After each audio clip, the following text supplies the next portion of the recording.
dadweynaha ku dhaqan deegaanada xeebta ee gobolka Selel gaar ahaan xoolo dhaqatada ayaa cabasho horle ka muujiyay ayax badan oo baryahan dambe ka dilaacay deegaanadaasi xeebta ee gobolka Selel. Ayaxan ayaa waxa ka cawday xoolo dhaqatada dadka ku nool deegaanadaasi gaar ahaan dadka xoolo dhaqatada ah.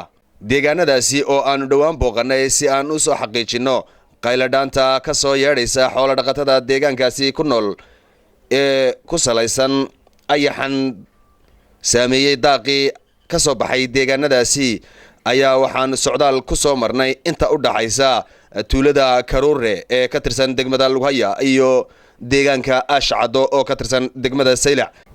intaasi oo ayaxaasi isku joogo isla markaana si baan u isticmaalayo daaqii iyo nabaadkii ka soo baxay deegaanadaasi. waa markii u horeysay ee ayaxani lagu arko deegaanadaasi tan iyo intii ka dambeysay 1999kii waqtigaasi oo ay xoolo dhaqatada qaarkood noo sheegeen inuu si baan ugu habsaday deegaanadaasi mana jirto ilaa haatan wax gurmada oo soo gaaray dadka deegaanadaasi ku nool.